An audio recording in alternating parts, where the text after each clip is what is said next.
Alpha, where are you right now? Just outside Poughkeepsie, Okay, about an hour and a half north of Manhattan. Yeah, okay. I think I yeah. see. How far away is that from Sarah Lawrence?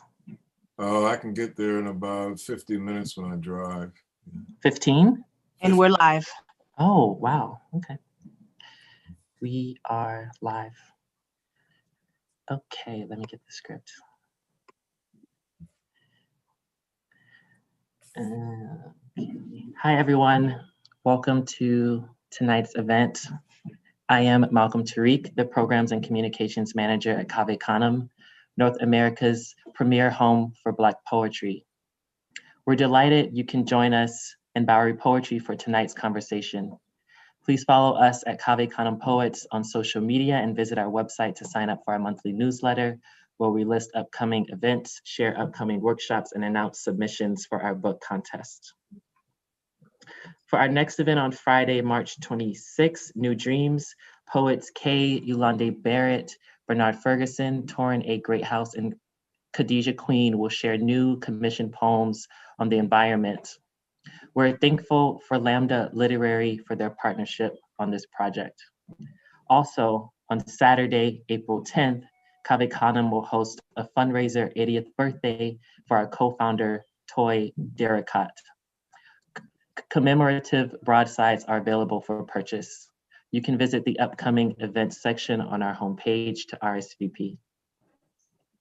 Those events and tonight's will be supported by American Sign Language interpreter Cynthia Norman. We're so grateful to have been working with her since the fall. First Books is a partnership with Bowery Poetry that invites a debut poet to be in conversation with a poet who influenced their work. Cheswaya will read from the recently released The Reinhardt Frames, and Alpha will read a little from his first book, Water Song, published in 1985. After, the two will enter into a conversation. There will be a brief Q&A, and we invite you to submit those questions in the comment sections if you're on YouTube or if you're on Facebook, and we'll fill those for our presenters. So I'm gonna just introduce our speakers in the order in which they'll read, and then I will give the floor to them. Alpha Michael Weaver was born in 1951 in Baltimore, Maryland, where he spent 15 years between 1970 and 1985, working in factories and developing himself as a poet, editor, and freelance journalist. Near the end of that period, he received a 1985 NEA Fellowship in Poetry. He completed his BA from Regents College in 1986, and in 1987, his MA in Creative Writing at Brown University. He has published 15 books of poetry, most recent of which is Spirit Boxing. From 1997 to 2001, he was the editor of Obsidian 3. The recipient of several awards. In 2019, Alpha was given 2 Lifetime Achievement Awards from the St. Botolph Club Foundation in Boston, and in Taiwan, the 96th National Medal in Art and Literature. His poetry has been translated into Arabic and Chinese. Alpha is a lifelong student of Chinese language and culture. In 2017, he retired from Simmons University after 20 years holding the Alumni Endowed Chair. He now teaches at Sarah Lawrence. Cheswayo Panza was born in Lusaka, Zambia, and raised in Chicago, Illinois.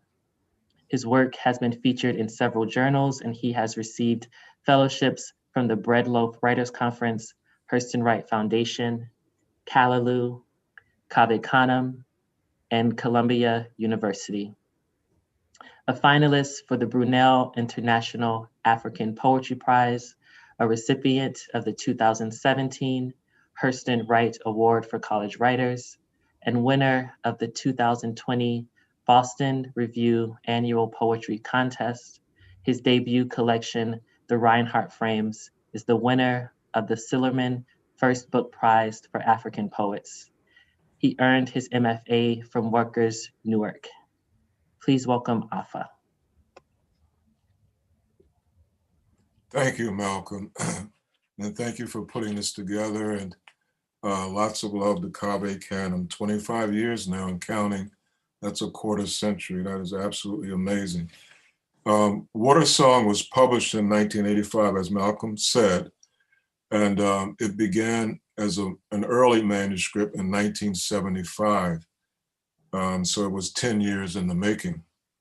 And I'd like to begin with Borders, which is actually the very first poem in the book.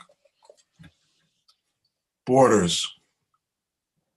I have seen lines on a paper turn 4-lane highways to roads, snaking through clusters of pine, raise foot-high grass and medians, pull the tongues of people to a drawl, tighten the air and fill it with honey, put the hands of women on their hips, stand them in peanut fields with straw hats, slow the paces of men to a crawl and sit them on the gas pumps of one-room stores, scratch belligerence in the eyes of whites. I have gone south in summer nights, watching the sun rise haughty and oppressive. I have felt God tinker with man's differences, moving through our quartered spaces, making strangers of the same flesh and blood. My father has been on my mind these last few days for reasons I don't quite understand. He's in the other world, as we say.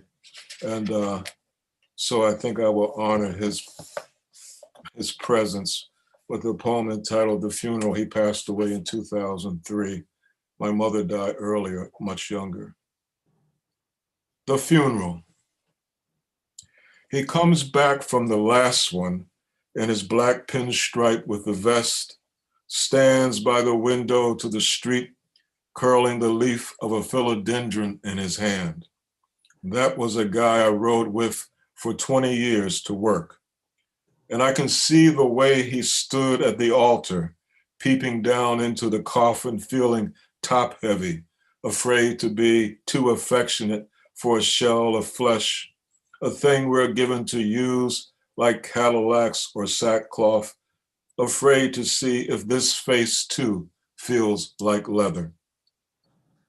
He takes the program from the services and adds it to the collection under his old handkerchiefs and phone bills, sits by the window against the cemetery, no relief from life.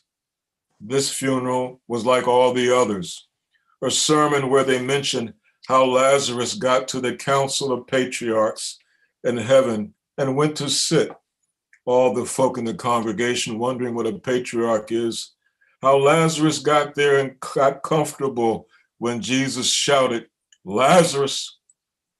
And Lazarus got downright angry with the Lord's indecision. Hush up, he said, damn it, I'm dead. And death works that way. You get all settled in a new body, thin as air and full of flight. That last thing you want is a pardon.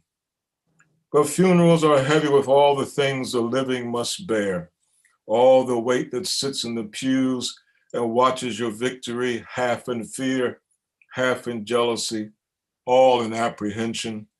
And some come like my father, all reverent and proud, humbled by the cacophonous wail of old women in the choir, moved by the off-key refrains to single teardrops, I'll fly away. And that starts him to remembering the half-hour prayers on 10-year-old knees beside his oldest brother who is now in flight, against the breast of his mother who went smiling, walked right into heaven knowing everything, like Enoch almost. And it starts him to feeling again like the last warm touch he had from his wife in a hospital morgue.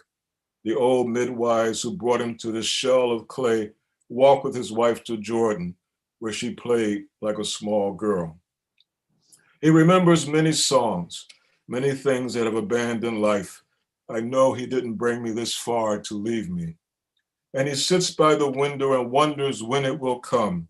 When will the night smash against the window like a wave of an ocean, fall down in streaks that arise and sing, oh, there's a voice in the shadow in the field. Come on in, son, I believe it's gonna rain. And it doesn't help to talk about heart attacks or the way people freeze like unborn children in a world of plenty, or whether there is a heaven or how close. And I dare not mention how I feel like a god. He hangs his suit back in the closet slowly, precisely, wondering why funerals are at night, Philadelphia style, they say. He wonders why he has to come back and sit in a chair at night to wash away the howling that comes out of the front pews, mixing with bittersweet accounts of Lazarus, turning his hands one over and against the other, wondering how the slow pulse and sweat can go thick and rough like old hide, thinking how nice it is to sleep, and the bed sits beside him, empty and white, as all of a sudden he is full of fear. He looks into the night wondering if it might be a horseman or a gathering shout that swells in the distance like an oncoming light of silver incandescence, or like someone else who was taken away calmly by his Aunt Martha, who was just there when they opened their eyes. They have told him this in a dream. He comes back from each funeral this way, and each time I am lost for consolation, not able to say, I know what it is to die. At that time, I was 33 when this was published in 85, and in the late 70s, Steve Biko was killed, and there was the problems in South Africa, the resistance, the violence, which affected me quite a bit. And so this piece in the second half of the book, South African Communion. It is not difficult to feel compassion for the workers in South Africa that stand in half-mile lines waiting to board buses down the dirt roads of shanty towns to mines and auto factories, the hats with headlights passing ore up to the bosses, tight-lipped and fervently religious with their usurpation of God. At night in South Baltimore, we take excursions from company property to the bars down street, the convenience stores in the heart of white condolences, the faces we meet, the blank smiles, the beckoning fists, the yells are grandchildren of laws that did not allow Blacks to set dusty foot on white pavement past nightfall, did not allow excursions, the woolly growths to be called afros, or brown fingers grasping books. Nothing pretentious and Black but the night itself. It is not difficult to understand greed here, where freedom has been harvested, cut, and laid aside to die, when a whole other similar paradise was carved from theft. The whole arrangement comes clear. It's the times I look down and see the dark brown, veiny hands between white frowns, or the scouring shadows of neon lights from 7-Elevens and police sirens, when a waitress would rather not touch my hands with the change, when a cop calls me boy when I'm 30, when people force laughter over clenched fists. It's just a joke and not very difficult to feel compassion for the workers in South Africa standing mute in pre-dawn, hustling to houses of relatives and friends at night, with passes underlined with photos, tossing stones at personnel carriers. It's easy traveling the streets of Baltimore, searching the shadows for psychotic cops, clutching the passport licenses to drive and be seen against the impregnable shadows of the moon over the hatred.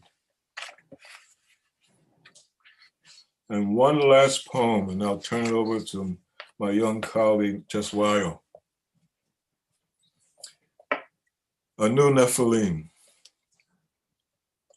After the Lord laid the world out, kissed it full with water, angels made the first life, coming on the young women at night, singing rushing breezes, stirring across naked skin.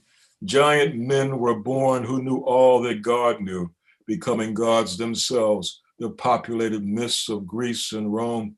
It was too much. God killed them all in surging oceans, their memories of its dreams. Now, In a single 100 years, the rape of night breezes has seeded the planet with industry. The thunder the giants made when they leaped for stars.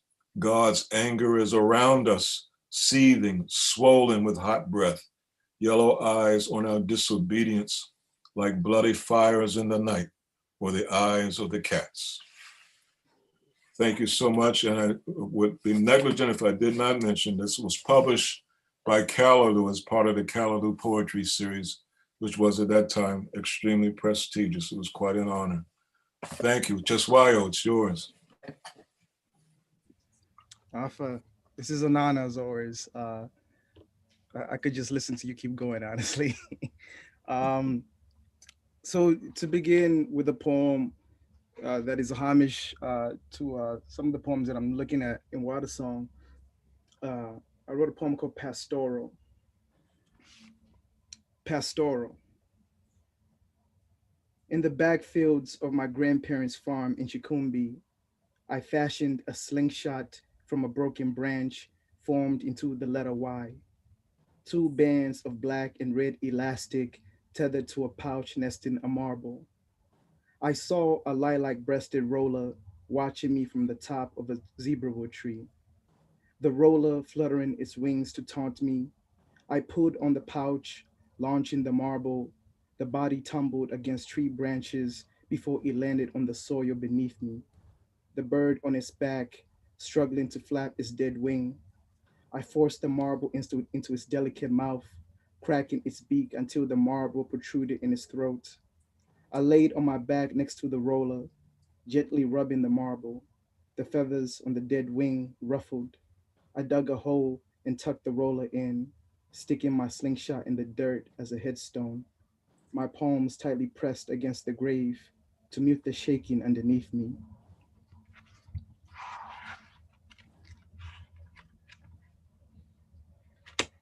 This next one is also going again with the pastoral. There's just something beautiful that Alpha you did in Water Song in terms of looking at pastoral and the violent presence of humanity upon the already natural order of things, as we say. The Code of Hammurabi, John Lenge, Lusaka, Zambia. Reading Glissant makes me anxious of the body's properties, our catachrestic error in defining being as human. I can't help but to think of our existence as isterids, the jaundiced ones. Take, for instance, the precarity of being witness to another's body. A man is caught stealing a bag of flour, cornmeal dust and ash covering his skin, dryness around his busted lips, bare feet, the flared ribs, his head in the position of shame, shadowed by John Lang's statue ahead. The rest of him penumbra, hands tied behind his back, with the same rope used to connect plows between cows, shirt stripped off his back, swollen bruises mapping it, two men at his side dragging him to law. The gathered crowd, even their shadows hostile, scrambling for a part of his body to well against. My young eyes resting on his back, so inanimate the body is from a distance, a well-stuffed scarecrow. His spine perfect for my blow, before a kick to the back of his knees, before my untrained jab at his ribs, my fist the size of a ripe tangerine, his pulsating body a shock in my hands, to feel him as a live thing. It's interesting you say Steve Biko. At that time, somebody on my mind a lot is Lumumba, and I would like to I'd like to get into my Pan African poem as well. All right. A David Livingstone statue, and this one is also for my father, for Hari Panza.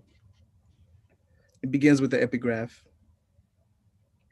We have changed a great many of our colonial place names since independence, but we have kept the name of Livingstone out of a deep respect. Siloka Mukuni, chief of the Leia people. At the onset of my ingenious plan, the sun barely shone through the mist.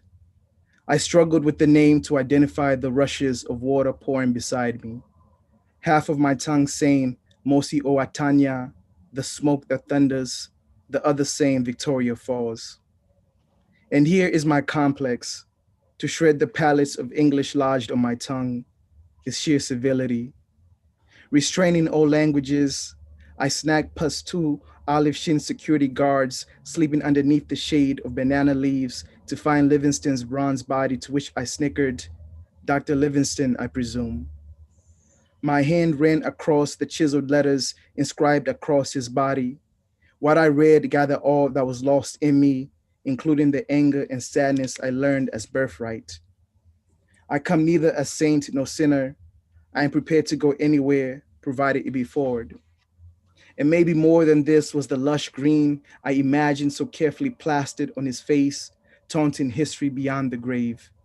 The recordings of his barren solitude, heated by poisonous winds, his treks through the wild jungles infested by snakes and only roamed over by a few scattered tribes of untamable barbarians.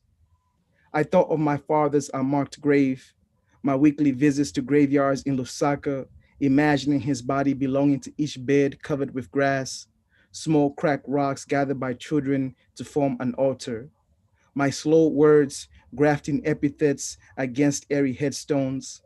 I laid on graves, imagining my father's funeral and a decent headstone to give my name an origin. I bet he was buried in a bed of blues. There must have been wailers, the pangs of mothers, women in droves moaning, singing low songs, repenting the grave in its folding soils. Chitangas were worn, screams buried in slow groans, incantations moaned, grave dances surrounding the casket, limbs moaning lost songs, folk tales, and fables. The sun brushing light on their rags, time they held. My father's hand I wished I could have held, rusted past and dreams shaking in his palms. It's the same sadness I carry when I think of Lumumba's exhumed and dissolved body, Pauline left to mourn the imagination of him. Locating a compass of wounds, our absence as fitting effigies for caskets. It was then I reached into the duffel bag where I'd been hoarding the mason jars of piss to shatter against Livingstone's bronze cast face. The small hammer I brandished to crack the bronze until I heard a wailing inside. History's vows, maybe. And I was left to my own undoing, where I thought of the savagery of monuments, the emptiness of burying one's flag, our profound yet hollow depths in graves where we can't locate our names.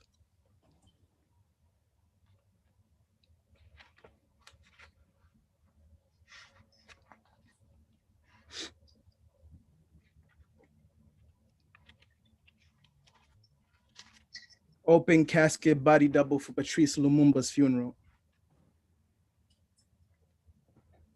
By slipping into the snug position of the casket, I finally understood the idiom flirting with death and the absurdity of calling myself human. I felt the appropriate scars I placed on my body, hacksaw marks like a collar around my neck, and 4 bullet holes I imagined deepened by the same sulfuric acid that left ant tunnels cutting through Lumumba's bones. Here I was as a body to contain Lumumba as myth and certainty, to resurrect him from an unknowable burial. At the start of the wake, I could feel Pauline's face staring hard, her tears streaming. I tried not to move, tasting salt in her tears. I wanted to speak to her as Lumumba, tell her I had fabricated a letter on the lavender handkerchief stuffed in my front shirt pocket, and how it made me think of the manila envelope I kept a manuscript of poems in, labeled Freedom Papers. I wanted to tell Pauline I knew of her bare-breasted march in Leopardville, the death of our daughter I was not allowed to mourn. Breaking protocol, I whispered in Pauline's ear to read my handkerchief, to ignore its stains, but to bear the contents smudged in silk. That is when Pauline laid her hands on my face, bent her body over, and wailed. How then could I resist holding her? My beloved companion, I write you these words, not knowing whether you will receive them, when you will receive them, and whether I will still be alive when you read them. The snapdragon flowers I picked out for you should have come as an omen when I saw how their seed pods looked like skulls. I write to you from the great beyond, Pauline. This letter, a small excerpt of my heart. You never knew about that night in Katanga. No one was to know of the firing squad, the axes gnashing through cartilage, cracking like dry wood, and the acidic bath to dissolve me. Foolish me who thought this body was not ephemeral for the Belgians. How I never learned to compromise with this existence as internecine. I write to you thinking of our youth, the tenderness that grips me when I helped put on your earrings, young lovers bruising each other's necks with kisses. Here I was thinking I was a monolith in the world, then in stumbles you, reducing me to my most ordinary. I was promenading in Kinshasa as Evulez, me selling bottles of La Pola in one hand, and years later drafting Le Fondamental, the drowned out echoes of our promises for this country, its right to an honorable life, to perfect dignity, to independence with no restrictions, the irreparable debt we will forever be owed. Yes, I too made mistakes. The privations of my life I at times kept from you, which helped me understand what makes a man a dictator is the same as his need for freedom, a facsimile of that which has conquered him. I want our children whom I leave behind to be told that the future of the Congo is beautiful. All of these things I can't shake free, like who will water the garden, grease Julian's scalp, and braid her hair into pigtails with neon pearls dangling. Do not whip for me, my companion. History will have its day one day. I think I'm doing decent on time. I think I got time for two more. Um,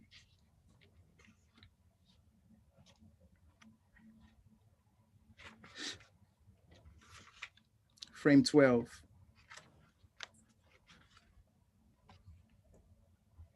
Everything has form. Dusk with its desperate colors of erasure, the hollow, unearthly hour of night, the lullaby of shadows unleashing arduous, scintillating silences, the flavors of tongues, apertures. I've imagined it all in the stretched out ends our lives make. I'm an addict of the human comedy, the very dirge, the luster of something. This is my other heritage, to forget the impossible weight of being human, to settle into the flesh of our futures. And the last one, let me see. Okay.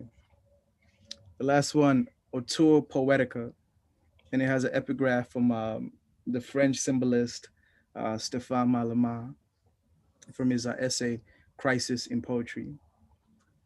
It is not description which can unveil the efficacy and beauty of monuments, seas, or the human face in all their maturity and native state, but rather evocation, illusion, suggestion.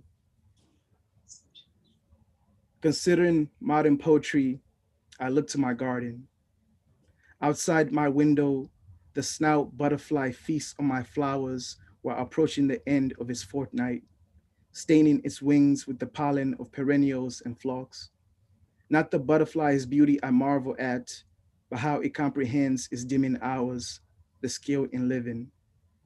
The flowers know something about this, how beauty is of dissonance to the sentimental, the poet's voice still and absent, understanding the ethereal nature of the line's breath, its inconclusive possibilities, aside from our abuse of its frame and projections on the page, conflating affect as synecdoche for craft. The poem is a pure thing. Each writer finds a new entrance into the mystery, each line melody, its strands concocting their own cadences, meaningful folds, slight tears at the seams. How a line can be naked without being explicit. We tore petals from monocots, put them between our lips, and press secrets into them. The images were dream, to build the voice as an individual instrument, to fashion a new air where breath becomes superfluous. Thank you. It was beautiful, Cheswayo. You too, Alpha. Thank you. It's an honor. Yes. So I was particularly moved by frame 12, you know. Yes. I loved it all, but something just sort of said Reinhardt to me, and yeah. No, that makes perfect sense because, as you know, the book itself, uh, it utilizes ekphrasis, but as well as like the cento specifically. And I think one of the interesting things about the cento in its connection to Reinhardt is that Reinhardt is about the ubiquity of blackness in Ralph Ellison's novel. So the ways in which Reinhardt is perceived in the novel is based upon the frame of reference of whoever is like looking upon Reinhardt. So that poem itself is a combination of those various lines from different authors constructing their own frames of references into this construction of a singular being, which I think is the complexity that we all sometimes are faced with in living within the bodies that we have. Mhm. And living with the way those bodies are perceived, Exactly, exactly. yeah, which is And probably the greater problem, you know. yeah, yeah. Actually, one thing I was thinking about in Water Song, a lot of your epigraphs utilize the Bible, utilize ancient Greek mythology. So, in thinking about the experimentations that I'm looking at with the authors who got published in the Callaloo series, specifically Jay Wright and Melvin Dixon, whose works I'm a big fan of, at that time, uh, what ways of experimentation with your poetry were you thinking about in terms of what you are writing now with the experimentation in Chinese forms, as well you inventing the bop as well? Did you already have a mindset of at that time like I'm going to create new pathways in understanding the narrative form or the prose form? Well, I was struggling, I would say, just while with the manifestation of language, Mm, which is to say the registers between vernacular and formal. yeah. And in Water Song, there are poems that utilize dialogue. That was my anticipation of going into playwriting. Mm, There is a surrealist influence um, in the poem, especially a photograph of Negromania. yeah. Um, in terms of form, at that time, I was sometimes metrical, sometimes not. Mm, But I was also very much tied to image. mm. And I had I had dreams of being a photographer, just why you should mention that because I was younger, and I used to travel with when I say travel, I carried a 35 millimeter camera with me. Oh wow. And Amiri Baraka gave a reading, I believe it was 1978 or 79 in DC, but it was only 40 minutes away. So I drove down and I photographed him. I still have one of those photographs. Wow. And he was rather young at the time. Mm-hmm. And but I've always sort of seen things visually, you know. See, I And see. so ekphrasis is somewhere in the heart, but also having been raised in a gospel blues consciousness, Mhm. because my parents were not jazz people, you know. So in terms of form, the big question I have for myself is what form am I? You know, Mm, mm, because that book was written during my time as a factory worker, and for a long time I thought I had chosen a wrong job for sure. But what is so poetic about all these machines and this noise and the trucks, and what is poetic about that? And yeah. so for me, the question of form was a question of how to be Mm. and how to sort of land some stake in this territory called being a poet, because it felt very unpoetic at the time. So I guess I'm curious then, because if you look at poetry today, I mean, for lack of a better word, there's many ways that poetry has become institutionalized in different arenas of our lives through the MFA program, through these readings themselves. So I guess at that time period when people were writing books, specifically Black writers, what things were you looking at in terms of like, do I just want to have a book in the world, or were you able to imagine anything beyond just writing Water Song and just keep on going writing and working? Well, my most important influence was Lucille Clifton. And I met her when I wrote the first draft of this book in 1975. So I decided at that time, just while that my poetic project would be the interiority of the Black working class, because that's where I lived. And I didn't see that interiority very much when I looked out on the landscape of poets.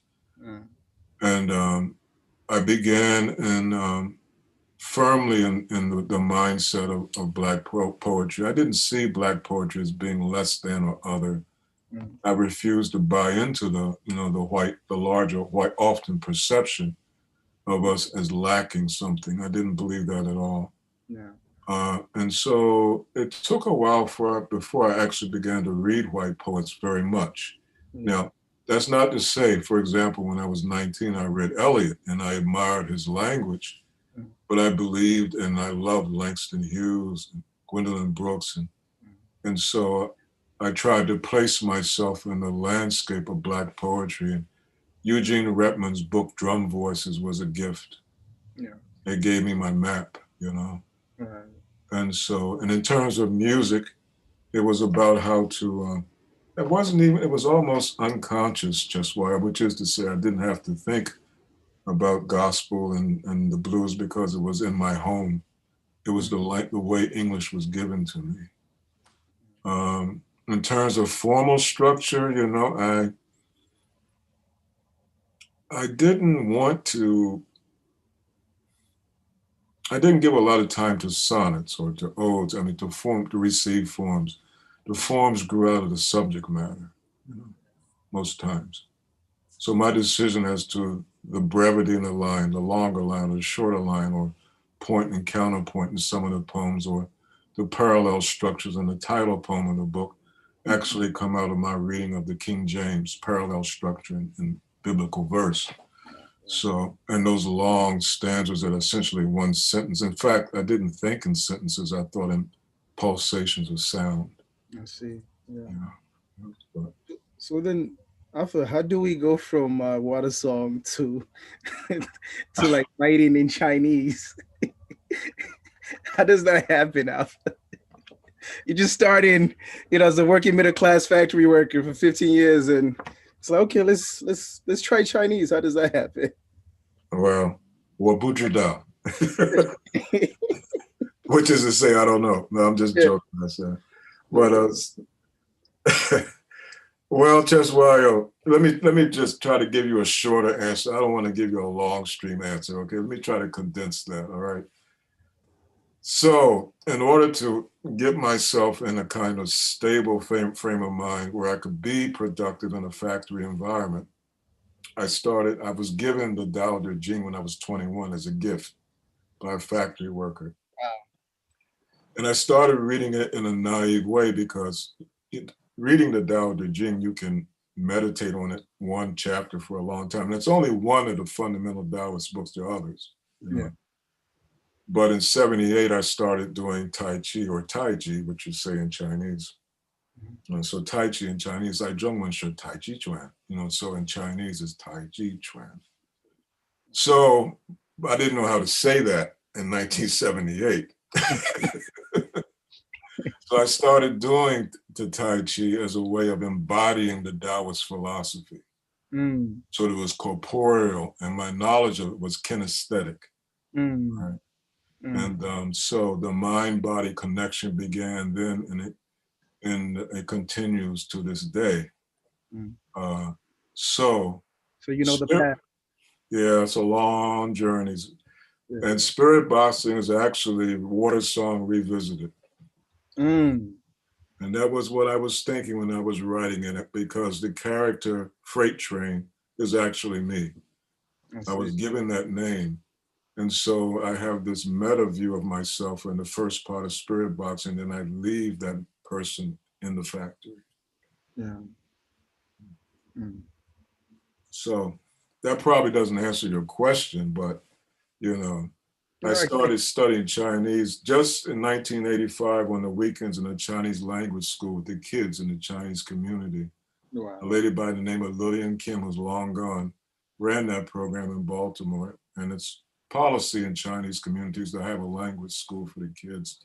Yeah. But then in 2002, I started studying Mandarin formally. So, Mm. but just Wild, tell me more about Reinhardt and your affection for Reinhardt. Yeah. I guess it's the typical story of like Ellison's novel.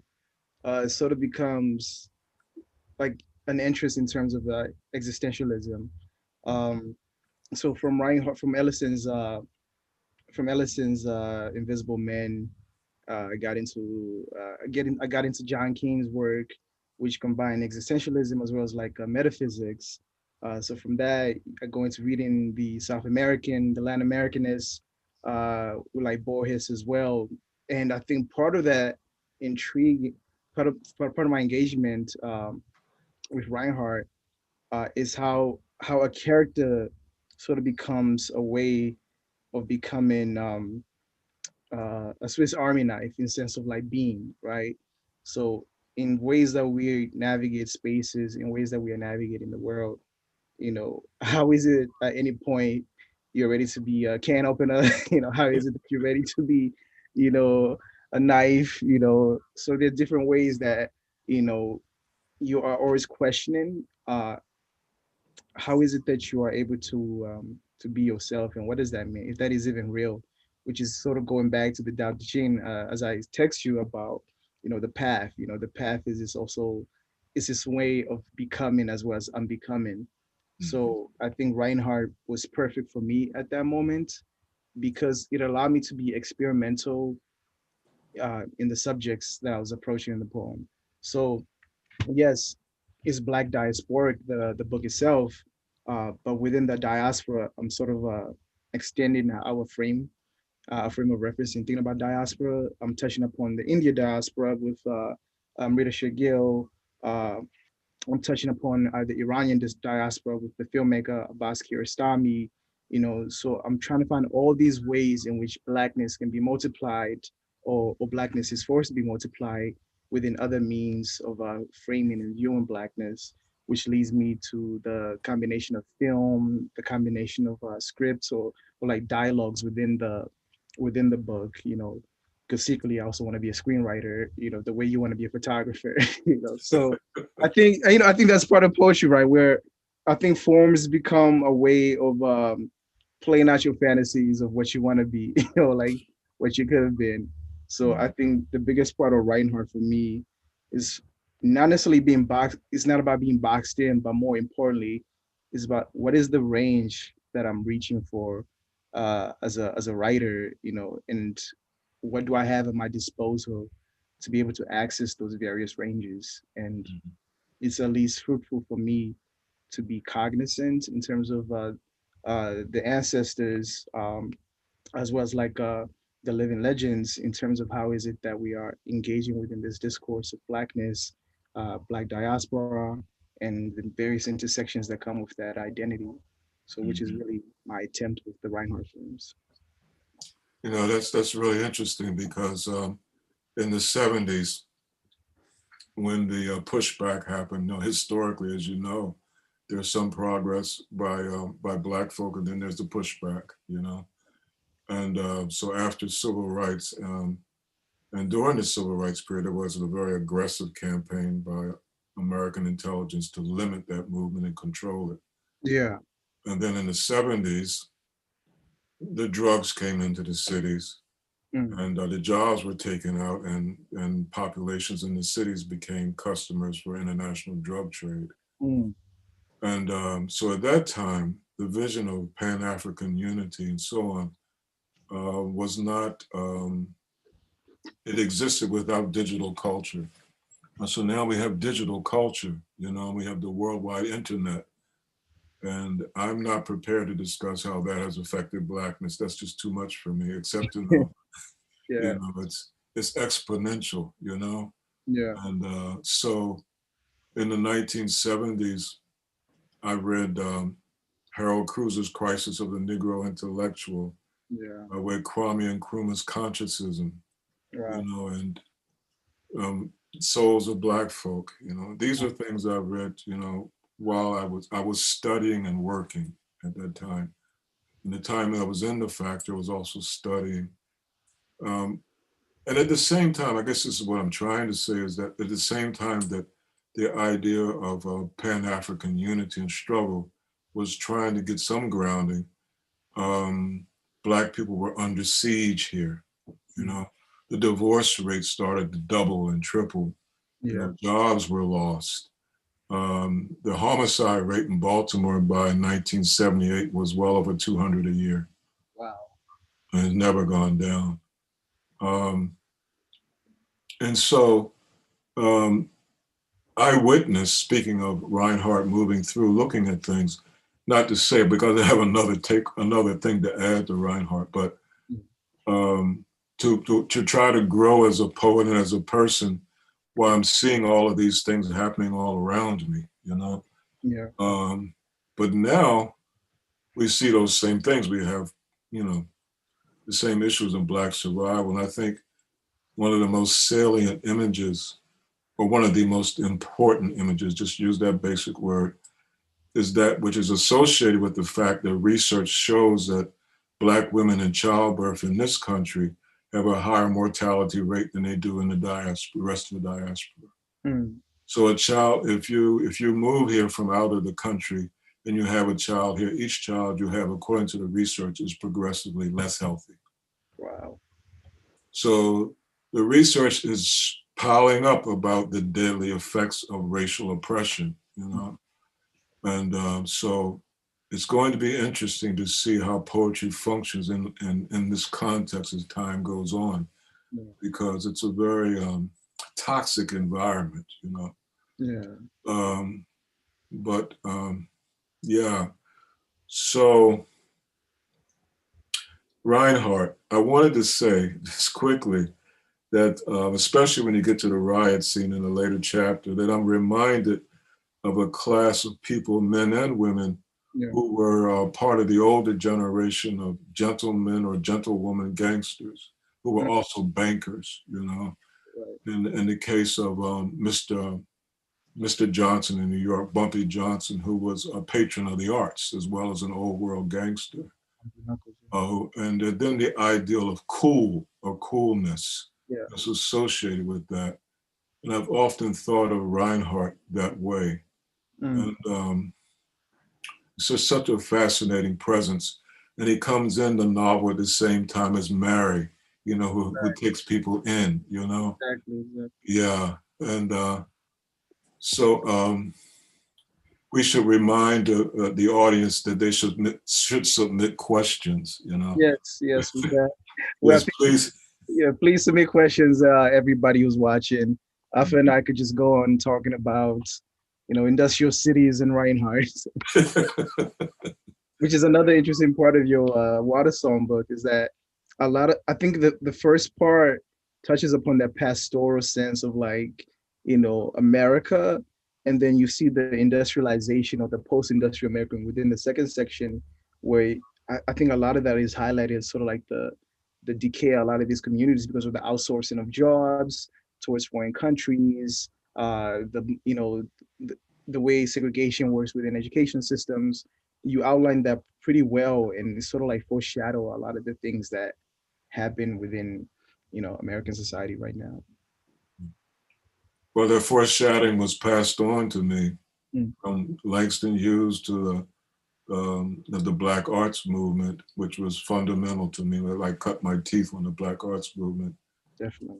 Yeah, so I learned a sense of responsibility from my mentor in graduate school, the late Professor George Bass, who was secretary to Langston Hughes. Wow. And the executor of his estate. And we had conversations, one conversation in particular in his office, where he lectured me about my cultural responsibility. I see. And my lineage with Langston Hughes. He lectured me. It was a sermon. Yeah. I sat down and listened, you know. Yes. A sense of responsibility. So, but yeah, thank you for that. And, you know, with the outsourcing of jobs, you know, sending those factory jobs to other countries, as a factory worker, I would think, oh boy, you're really going to get it now, because factory work is just, it was based on slavery, you know. Mm. You know, it was based on observations of people who managed plantations. Yeah, definitely. Yeah. Do we have any questions? Yes, please. There's the one. Would you like to read that, just while, and then we can both sort of. Yes.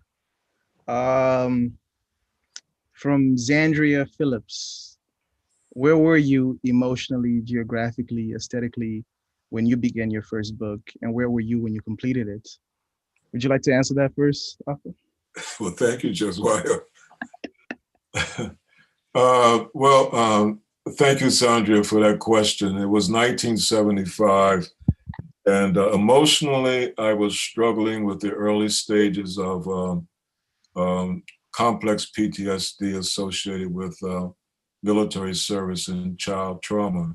Emotionally, that's where I was in 1975, and I was working in the factory, and I was studying at Morgan State at that time, college, now university, and I was just taking 2 English courses. This was in Baltimore, Maryland, and aesthetically, I would say that I was doing the lyric narrative mostly, and I was beginning to study the metrics of my own language. So I would, in my rough drafts, I sat down and scanned my poems before doing any alterations, just to see what I naturally spoke, or what was the natural cadence of my language. So Cheswayo, you can answer too.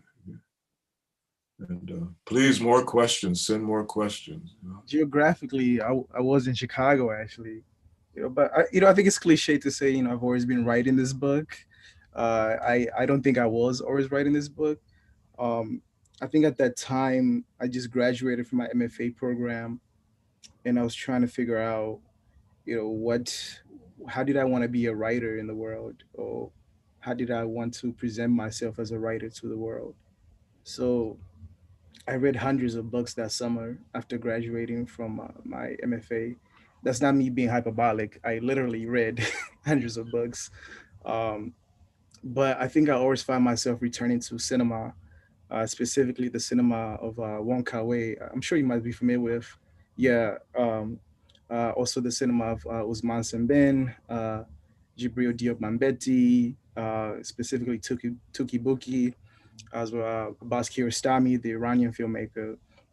And I think for me, film became a way of thinking about narrative in ways of splaying poetry. I think poetry sort of I don't there's something about poetry that we hold on to in its tradition in its tradition, that it's a genre that's sort of within its own mode. But I think part of the beauty of poetry is that it allows for that type of interpolation of different genres or ideas. So I think I wanted to write poetry that could be sort of its own metaphysical gesture towards the absurdity of genre, you know. So as I continue to write, and specifically my second project, uh, I am really trying to question what does it mean to call a piece of work poetry as opposed to fiction or nonfiction. A lot of the questions that previous writers like Melvin Dixon, as well as Jay Wright, have questioned, and specifically looking at writers like Renee Gladman right now, who are doing a lot of amazing work in displaying our understanding of like poetry and any sort of genre. Yes, and there's another question there. I'll read this one out, and you can think on it a bit. From Tangela Mitchell. How did you go about creating the parameters of your first project? Did you feel a need to restrain the work to a few central ideas, or did the work lead where you went thematically? Mm. Um, I'll take a round at that, and then because I think, I assume that you're interested in that too. Yes, yes. Well, the parameters for me were, I was looking at the geographic movement and the Great Migration from the South to the North, and the Mm, transition from agrarian to urban culture. I see. And that helped me form the parameters for my first book. But actually, I was writing 2 books. I had 2 manuscripts.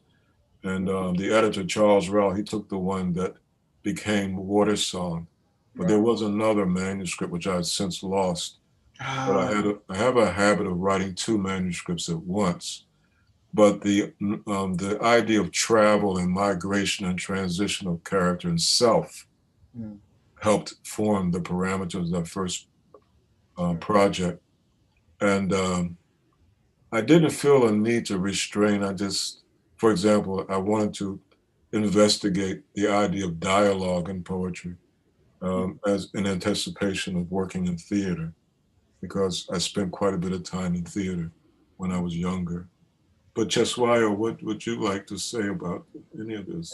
I think I think I wrote about I think I wrote about 5 poems, and I saw a thematic uh, link between those poems.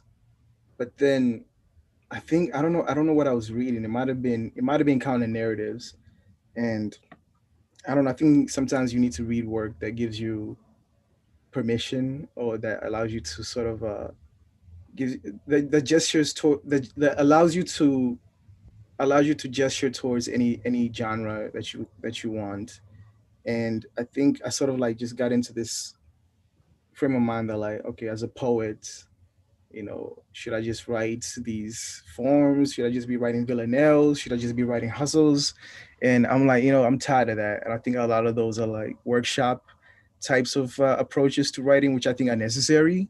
But I think I wanted to expand upon the idea of these sort of workshop tactics that we often do to sort of larger or grander schemes of experimentation with writing. And it just so happened that I was looking at the Oulipo, Oulipo, French literary movement. And the Oulipo movement is where we get the Sestina from, is where we get the Cento, is where we get the Abyssindarian. So these were writers who were just thinking about how is it that we can, flip genre upon itself. And it was important for me to read the Oulipo in terms of thinking about how is it that I cannot limit my understanding of what a poem can be. So in my book, you see a poem, as I mentioned earlier, as dialogue, as literally like screen notes. You see poems as obituaries or elegies, but in ways that are not traditionally associated with elegies. So there's ways that the writing is really trying to gesture towards new modes of rethinking poetry, but still keeping its essence. Mhm. And I think well, in doing that, we also honor the change in culture because we're in at this state of technology. For example, we have over 100 years of film now. Yes. Uh, and when you were born in the mid 90s, I think. Yeah, 93. Yeah, 93. And that's when we began to get email around that time, you Oh, know? And so, but when I was born, it was the Korean War, oh, 1951. There was no air, most cars had no air conditioning, no seatbelts, and so on. And so the physicality of culture has to affect the way we write and perceive poetry. It's just natural, I think. So it's very Taoist, right? yeah. So, Especially with the way I was thinking about a lot of the sources that I needed for the Reinhardt frames, and everything was done through digital research. I didn't necessarily have to go to any physical institutions. If I had to, I was able to import books from different countries that I could not get here, but all that's done through like their various like shipping websites. So I think the way technology works right now, the socio-technologization of writing, uh, creates a way of writing you know that's fast but also very much accessible to various sources. For example, my father attended the University of Malaysia, and that's information that I recently found out for his master's, and I was able to contact them via the internet for his master's thesis. So there's a way that archives are preserved now that makes it more accessible for researchers or writers to get in order to accomplish whatever work that they're working on. So I think you're right. It's about the time and how is that we are. not necessarily adjusting, or even not necessarily not being conscious of how we are already adjusting to whatever time period and technology is happening. And it serves us to remember that in 1921, according to some historians, the Harlem Renaissance began. This is 2021. Yes. And there's a global renaissance, I think, that's going on in the diaspora. You know? I There's think one more question, just while I'll read it, okay? okay. From Ariana Benson. How did the first poems you wrote shape the rest of the collection? Did they act as narrative aesthetic pillars or guideposts for the collection's poetic journey? Mm. And I'll give a quick answer to that because I think we're about at the time limit. But the very first version of Water Song was a manuscript I called Frenzy, and the central poem in there was about one of my relatives who lost his life. He drowned in a lake in Virginia. Wow. Thus, and so then Water Song, that poem is about that. But that was the impetus for the entire collection. It grew from, so it was the spine of the book as it evolved over the years. Mm. And I did that, and I went down to Virginia and interviewed relatives in the fall of 1974 as I was working on this manuscript. And and I kept at that. There's another strain in my work that has to do with my responses to my readings in Taoism and what I knew of Asian philosophy. But that's another one of our Zoom events, I think. Yeah. I think for me, actually, the original title of my manuscript was taken from Cesaire's journey of a return to home, a homecoming return. Uh, Calle Don Retoro Pei Natal. we Mosu.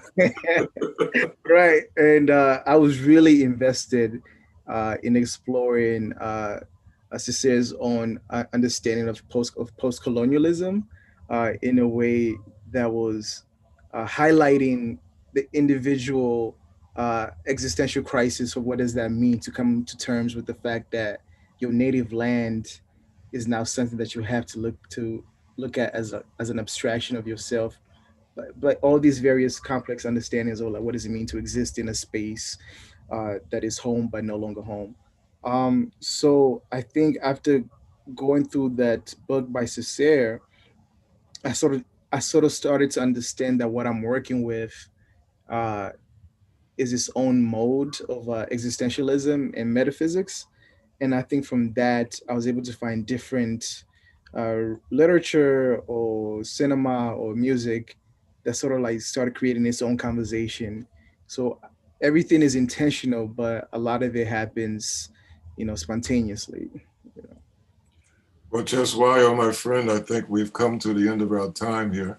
And Alpha, no Alpha. This is beautiful. We have to get on the phone call one of these days. well, you have my phone number and I have yours. Where you can give me a call. We can chat. Of Yeah, course, of course. It's an honor. absolutely. Thank you. Thank you so much for all that you have done, Alpha. Oh, thank you, Just Wild. Much luck and success to you. Thank you. Always. Good health. You too.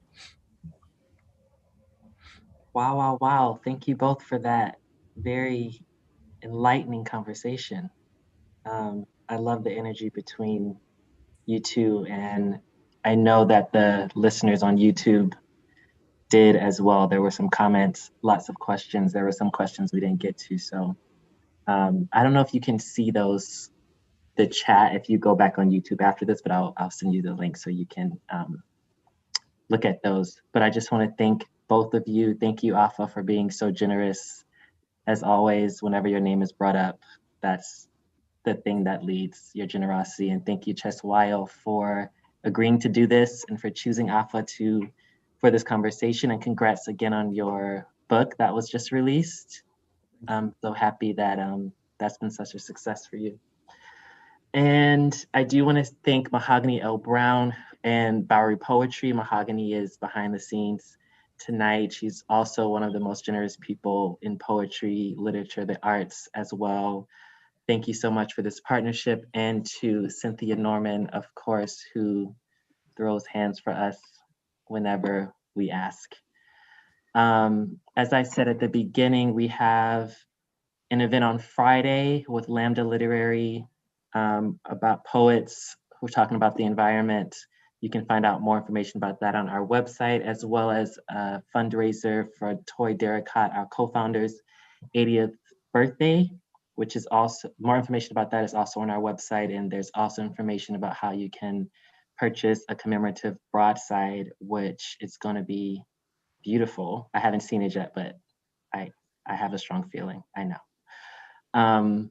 I think that's it for me. Do any of the speakers want to say any last words? No, thank you for being here. This is amazing. Thank you, Malcolm. Thank you, Kavikana. Thank you, Cynthia. Thank you, Mark. Thank you, everybody, for making this possible. It's always great to be in conversation with everybody here. Looking forward to the next time we speak again. Yes, this has been wonderful. Thank you so much. I'm just so happy to see canem going into its second quarter century. This is just incredible, so incredible. Much love to all of you, and thank you, Cheswayo. Of course. Yes. Cheers. Okay, everyone, we're gonna sign off.